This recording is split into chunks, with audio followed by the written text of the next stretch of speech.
The perception is insurance is boring, complex, it's confusing. So I'm trying to change that. I just want to make impact even in a small little way. I wanted to make a dent. I really liked how you coined your tagline, making insurance elegant. Can you tell us more about it? What was the best advice that you received from a mentor? What advice can you give in terms of joining different associations? What advice would you give a leader, a rising leader?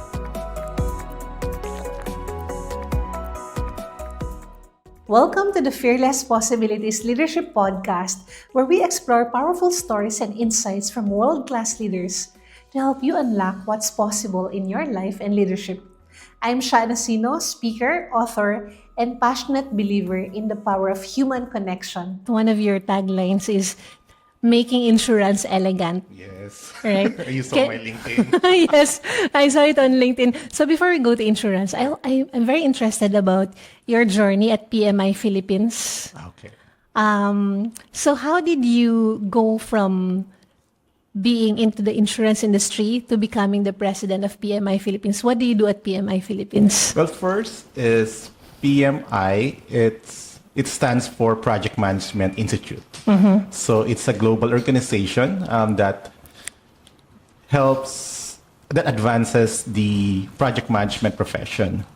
So its purpose is to elevate project success, to maximize project success to elevate the world. And then Project Management Institute Philippines chapter is one of the chapters around more than 200 chapters globally. So I got there because I got involved because I'm a member and also I'm a volunteer. And in PMI, they're the one who certifies project management professionals. So I got my certification 2009, a long time ago. Wow. And then after getting my certification, I volunteered to help advocate project management profession in the Philippines. So as a volunteer, I started as a volunteer, helping with marketing and like that. Then until I got heavily involved, I was elected to be the president. Congratulations. Thank you. How do you balance your time? How do you juggle your time? You have your full-time work and you're the president of PMI. You're also very active in Toastmasters. Yeah, sometimes hello PMI members and my trustees. Sometimes PMI is also a full-time job. How do I balance? I think it's having clear understanding of your priorities. So definitely number one, my priority is my family. So and I made sure that expectations set with my wife and my kids that they are my priority. And if I have engagement with PMI, with Toastmasters, I let them know. Because I have other organizations as well. You have other organizations Yes, I aside from have. PMI and Yes, okay, so I Toastmasters. have Fintech Philippines Association, and I have the Institute of Corporate Directors. Wow. So it's balancing. So number one is my family, then second is work, then third is my advocacy.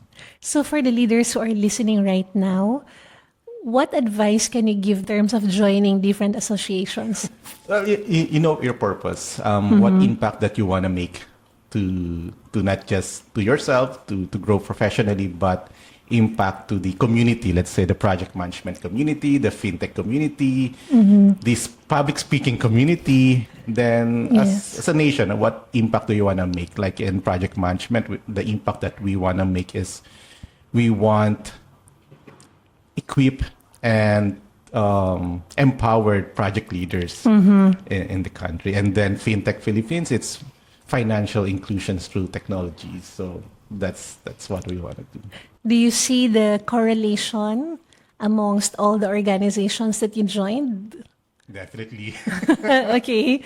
How so? They're all interconnected. So PMI, for me, it's about execution. Okay. Turning ideas into reality. Then fintech, it's enabler. They're an enabler of financial inclusion through technology. And to be able to enable things, you need to execute. So you need project management on that. So, and in terms of Toastmasters, of course, you need, Yes. as a leader, you need clarity, you need the communication skills so that your ideas, your vision are communicated and stick to the minds of your audience. Right. So let's go back to your journey as a leader. When you graduated from college, what was your course then? What was your first job? And how did you rise up the corporate ladder? So you were a business solutions director at AXA, and now you're the head of business at UBX. Yes, for Insurtech. Yes, for Insurtech. Wow, right. So I started my career after college as a software engineer at Accenture. Okay. That was decades ago. So they're very much open to fresh grads, so like me before. And I think that's where I started my leadership journey. I said that because as a leader, you need to be open to mentorship. You need to be coachable. And as a fresh grad, you have to be open to those. And then Accenture gave me those opportunity, the structure, be able to lead teams at a young age, and being mentored by globally trained and experienced professionals. So that really helped me a lot. And even now, they're still my mentors, even more than 2 decades. And how did I get into being a business solutions director and in UBX? I think one word is, or 2 words. One is referrals. Okay. Not just referrals because of your reputation. Yes. So when you make impact to your organizations, to the bosses, and to the society, it gets recognized, not just locally but regionally. And when you get that recognition, you get a reputation. And then when you have that reputation, you get referrals to be able to be in that position. The way I see it, I think you're good when it comes to building relationships, building and nurturing relationships. Like what you said, you have mentors who've been your mentors for over 2 decades now. So how did you get them as your mentors, and how did you nurture the relationship through the years? How did I get that mentors?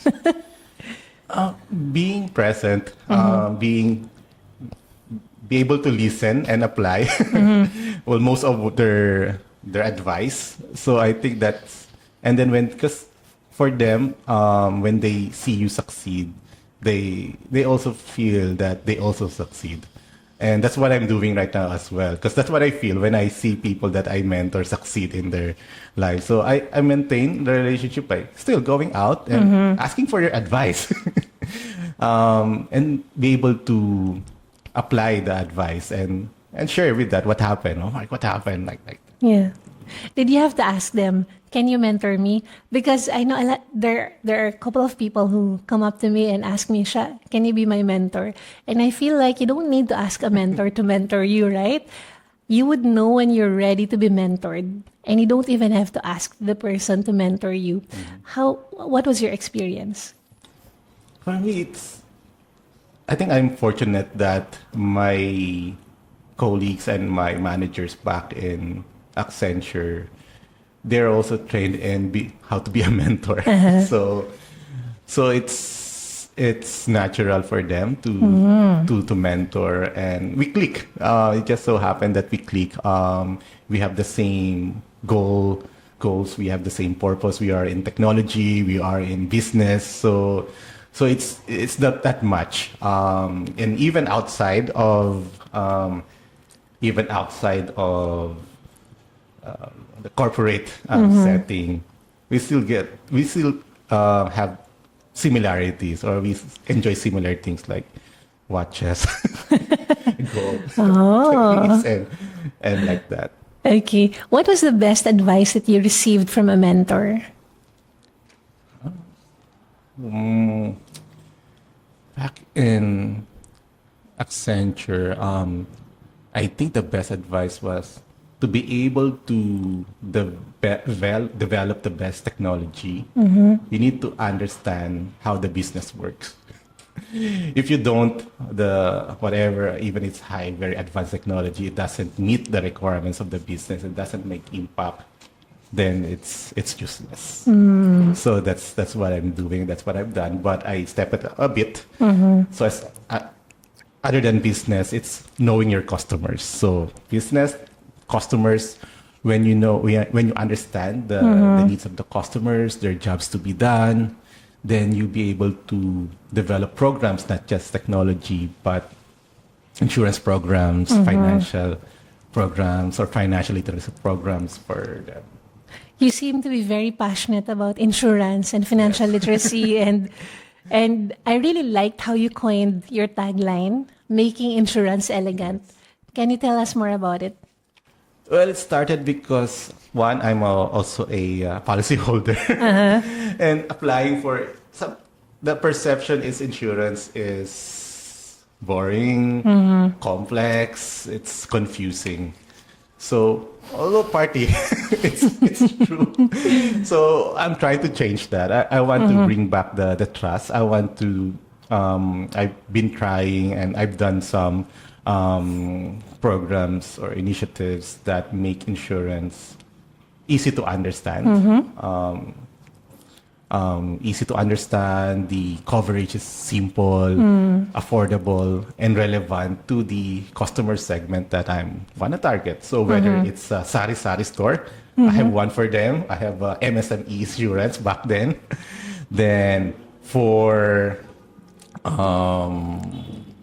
the, let's say, gig economy workers, I have a specific insurance for them depending on their needs. And even for the elites, I have developed an insurance product just for them. So those I enjoy doing. So you develop insurance products? Yes, develop, design. So I used to do product management for insurance. Okay. It's not Because easy. yes, because when I look at the insurance industries, there are many roles, right? Yes. There are actuarial scientists, Yeah. there are financial advisors, Yes. business managers, etc. And there's also the tech side of insurance. So you're the ones who develop the insurance products. Yes, so there's underwriting, there's the product team as well, and then Okay. the business development. So I'm in when I was in AXA, I was part of the business development and product development team. So it's mixed because business development, you're the one facing the customers. So you do the research, you understand the requirements. Then once you have gathered all the requirements, then you start designing the insurance product. Then I work closely with the actuary you mentioned. Because okay. to price it properly. Then I work with the legal team so that the terms and conditions are clear. You work with marketing.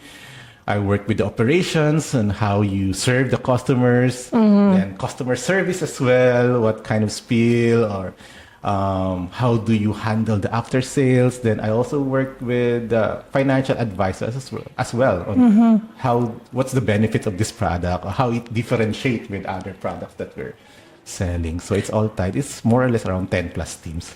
Wow. What was the most exciting insurance product that you developed? Because in the Philippines, insurance is not yet widely talked about. A lot of people are averse when it comes to talking about insurance. So what was the most exciting product that you developed that made you say, this was me making insurance elegant? I think, well, two things. One is not really exciting, but the cutest product I developed. Cutest, okay. Let's go with that. Developed, but the product is there. It's more designing the product that fit the placement of the product. So Okay. meaning where do you want to put it? So the cutest is, the cutest was the pet insurance that I launched with a e-wallet partner. I think 2020, something like that. So cutest because it's for pets. Yes. And the marketing, they're really cute. And then it's funny because when we were trying to craft that on the distribution and then how do we market it, and when we are trying to launch a business case like that, we don't have much research, but we said, but it's cute. I saw people hanging around with their pets, with dogs.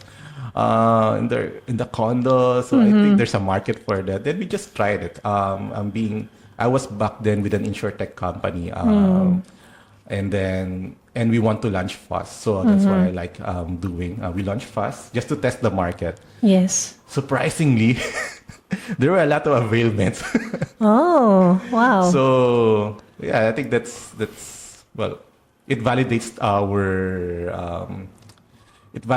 business case, and it validates our assumption that there's really a market, and now it's common to see pet insurance after 5 years. So I think that's the cutest.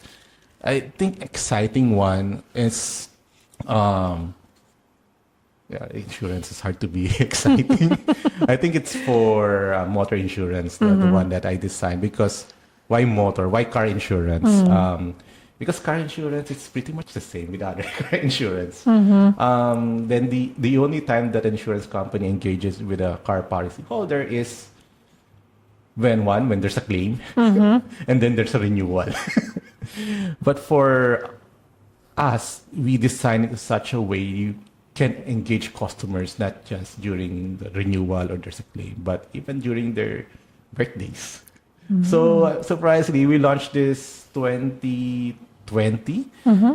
It's we call it AXA Motor Club. It's still running, and it was my birthday last May 6th. Belated happy birthday. Thank you. I got my gift from the AXA Motor Club. I got my So it's working. It's working. For several years now, I've been receiving this free coffee from this coffee chain. And I was, wow, I like this. So Yes. that's exciting for me, how you differentiate your insurance product from being complex, boring to something more engaging. Yes, and I think that's very innovative and human as well. Right? So I'm not sure if there are other insurance products, motor insurance, who does that. I have a car insurance. I've never experienced that yet, so maybe I should consider. Okay, give me your details. I'll sign you up. Yeah, so thank you, Mark.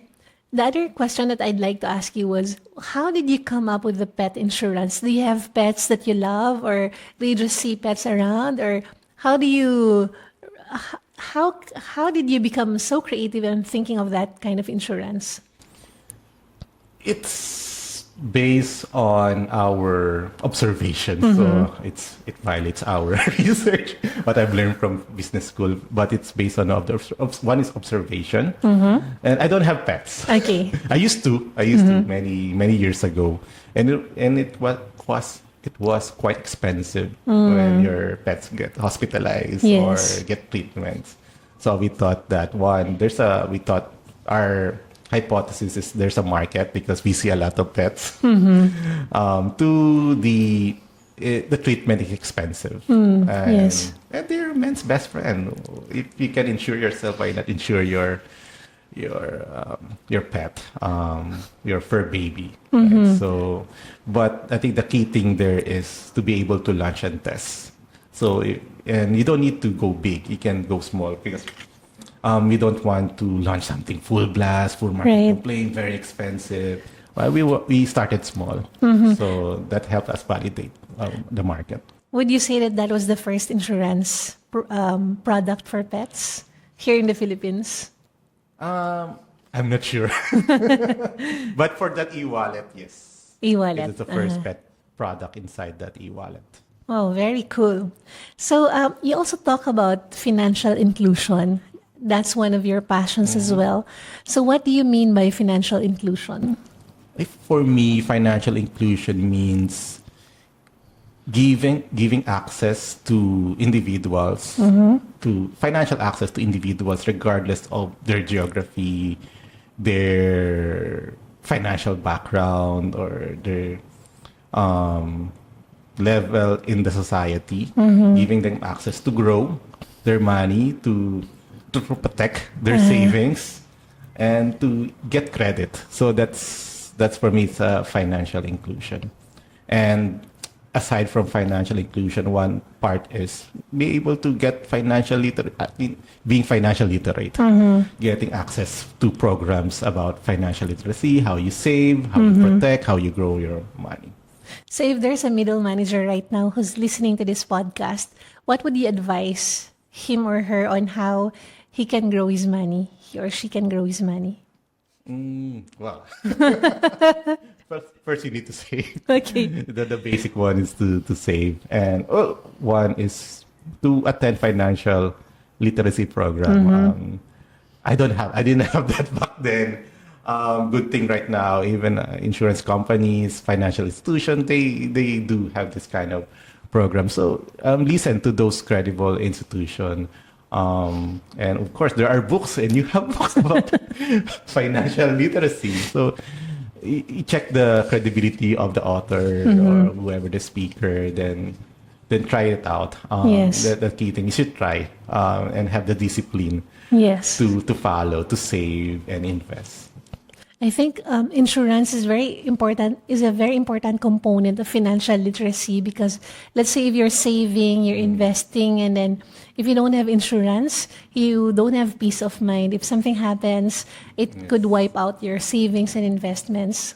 Correct. Yeah. Exactly. So insurance for me is peace of mind. It's something that I hope I don't have to use. But it's something that I don't need to worry. I don't need to worry about this and that, because someone else is taking care of that. Yes. An institution is taking care of that. Yes. Yeah. So life insurance, health insurance, car insurance. Yes. Everything. Thank you, Mark. So, Mark, you've held a lot of leadership positions in President's Toastmasters Club. You were the president as well. You are the current president of PMI. What is your definition of a leader? The leadership is about leading yourself. Because you cannot lead yourself. You cannot be a leader. For me, that's personally. Yes, agree. I think second is be able to serve.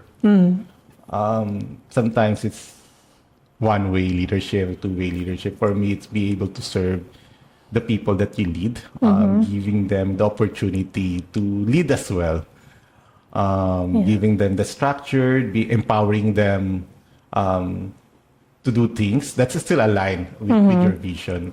And the third thing, leadership is about creating the next generation of leaders. So even in Project Management Institute, locally, one of the programs that we are working on is raising the next generation of project leaders. So we are reaching out to different academic institutions to partner with them, to provide the trainings, certifications that they need, and getting awareness. Oh no, there's a project management profession. Yes. So yeah, those three. I think being a leader is being a leader for me. Galing, Mark. And Mark, so can you recall a story wherein one of your leaders that you really admire or look up to unlocked a potential in you? Maybe a potential that you didn't see in you before, but your leader saw in you. And then because he saw that in you and he believed in you, you started to believe in yourself and you started to unlock that potential. It's hard.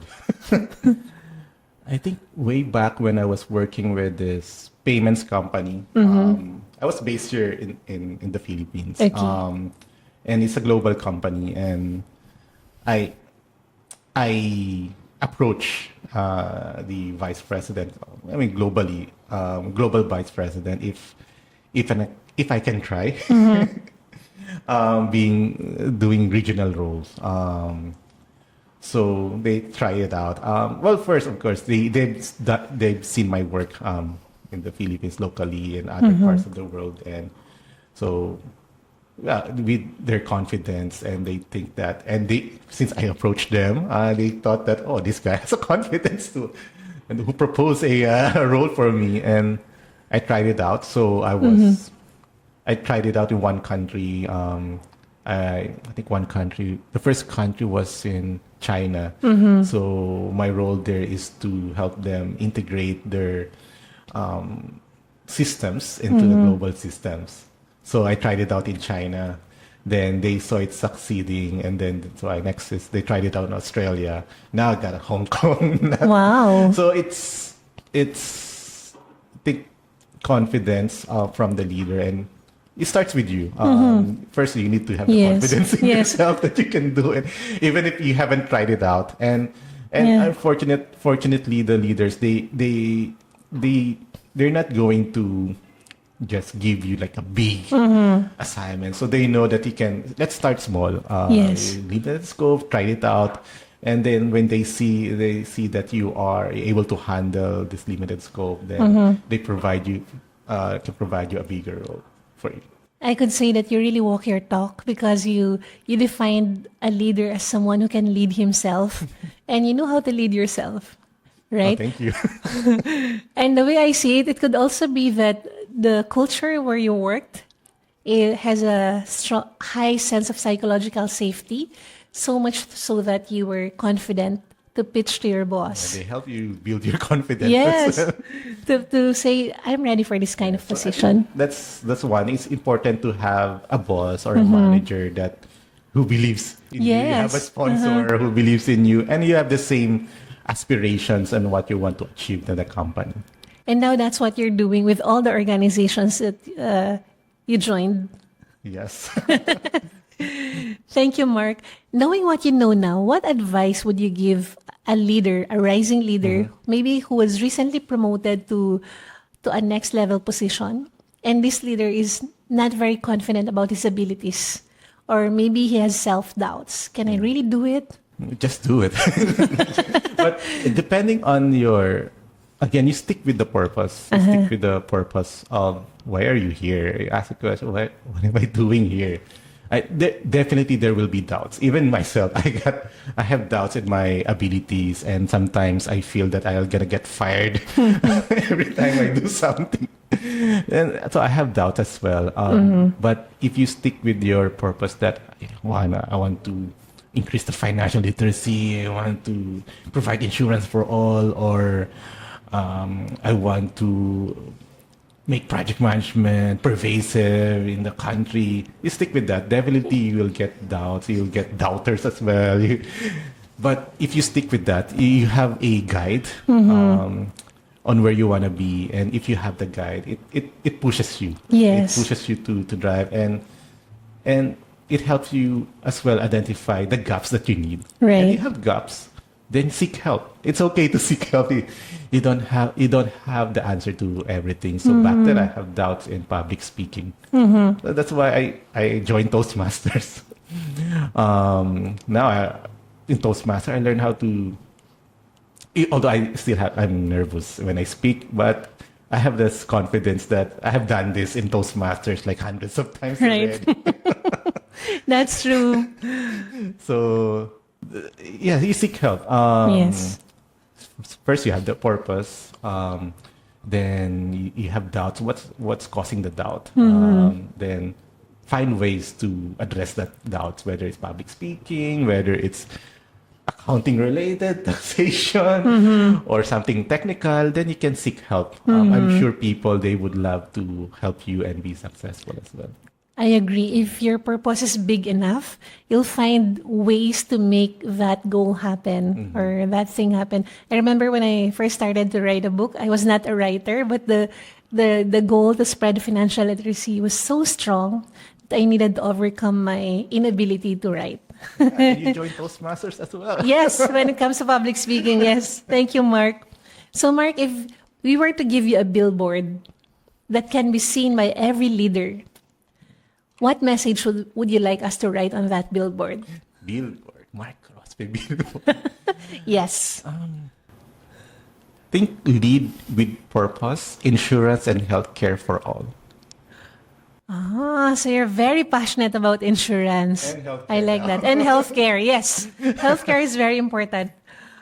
So let's say you're sitting down with a C-suite leader. Maybe this C-suite leader could be a CEO or a COO or CTO. And from his perspective, he has already reached the top of the corporate ladder. And now he's asking, what's next? What else is possible for me? Corporate ladder. Good Yes. for them. Congratulations. I think it's more than just a corporate ladder. It's not just a ladder, but because ladder can be inward, outward. It's about, for me, it's more than just a title. It's the impact that you made in the lives that you lead.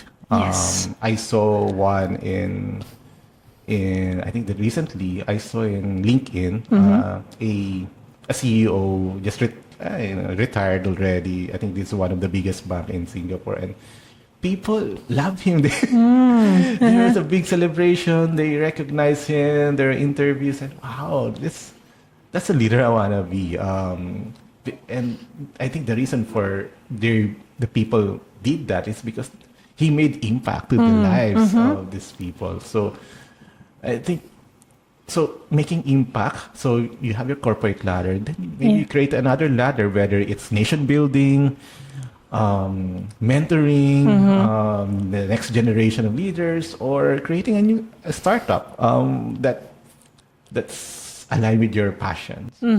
I like how you think, Mark. They say think out of the box, right? For you, there is no box. The way I There's see box, but you can think outside and inside of the box. it. Yes. So think of the most inspiring leaders that you look up to. If you were to summarize, what are their top 5 qualities? What would those be? Leaders that I looked up to. Yes. That's hard. You can share the names or maybe not. Okay. We want to know the top 5 qualities. I'll start with the qualities. Okay, yes. Well, I think one is the vision. I mean, someone who has the vision and they can answer the why. Because there are people will ask why are we doing this? And you need Right. to be able to have the vision and to help people visualize where you want the company to be or the organization to be. This is possible, even it's not possible, even if it seems impossible. And next is I think is more on the execution. You might have the idea, the vision, but you cannot execute your strategy and turn it into reality. It's going to be useless. Right. You won't make any impact. Then you have empowerment. So you cannot do it alone. Yes. Leading organization, you need to empower people, and you cannot sit down with the people that you lead every day, asking them do this, do that. You need to empower them because they are also leaders, and if you believe in them, you have confidence in them with the right guidance, they can also deliver what expected from them. Yeah. Then you have clarity. I think clarity is translating something complex because corporations, even insurance, financial institutions, it's complex. Regulations and all, and the terms, conditions, the contracts, it's complex. But if a leader is someone who can simplify, not make it simple, but simplify and create clarity, then the people that you lead, you'll be able to engage them, and they know the direction, and they can see focus on what you want to achieve. And I think the last one is empathy. Empathy not just to the people that you lead, but also to your partners, to the customers that you serve. I know one leader, he's the CEO of one insurance company, a micro insurance company. He spends time with the customers, meaning customers in the provinces, the fishermen. Wow. I think he spent 3 days with them to be able to understand what happens when they wake up, what happens to where do they go for lunch, how do they work.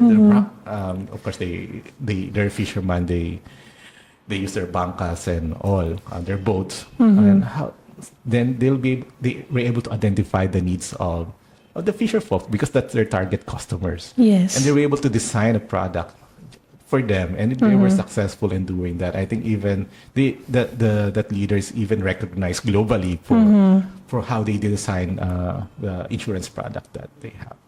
So he really cares about the people. He wants to serve. He wants to understand what's going on in their world. From the moment that they wake up, Yes. the time that they sleep, he spent time, even his team, So it's required for them to spend time with their customers. I like those 5. VEECE. Yes, thank you. Okay, so Mark, you've been very gracious in answering our questions. There's one more question that I'd like to ask you. What is that one question that you've never been asked yet, but you would like to answer? What? That's hard. Another hard question from Scott. I think question of why are you doing that? Why are you doing that? Yes, why, Mark? Why? Uh-huh. I think nobody asked me that before. Why? Yes, the why. Which one? The PMI? Everything. Everything. So why are you doing that, Mark? I just want to make impact. Even in a small little way. I wanted to make a dent in the community and to the Philippines. So even a small way, I'm happy. Yeah. It's something that would give you a lot of meaning and purpose. Correct. Thank you, Mark. So one last question. Sure, Sha. What made you say yes to guest on the Fearless Possibilities podcast? Why should I say no to Sha Nacino? That's it. That's it? Thank you, Mark. Thank you for the trust.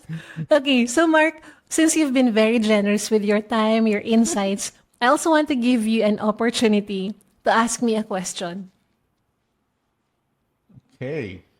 Any question? Any Why are you question? doing this, Sha? Why am I doing this? Yes. Because it's so fun. Okay. My guiding principle in everything I do is this: serve first, have a lot of fun, and money will follow. So for me, this is the best way for me to serve leaders and organizations. I see a lot of stress in the workplace. I see a lot of problems. And I want to interview world-class and inspiring leaders I'm to honored. to somehow inspire the leaders to lead better. To lead better and make their teams happier. And also to help these leaders make their workload lighter. So they could hear from all these world-class guests that I have. Wow. And they would see, oh, I didn't think that this was possible. Now that I heard it in the podcast, maybe this is something I can apply in my personal life, in my leadership, in my professional life. So thank you, Mark, for being part of this mission. Sure, you're welcome, Sha. Thank you for tuning in to the Fearless Possibilities Leadership Podcast. If you enjoyed this episode, I have a small favor to ask. Please like this video and subscribe. It's a simple way to help us reach and inspire more leaders. Okay, I'll give you a few seconds to do that. Done? All right, thank you so much. Again, this is Nacino. Stay human and keep unlocking possibilities. See you in our next episode.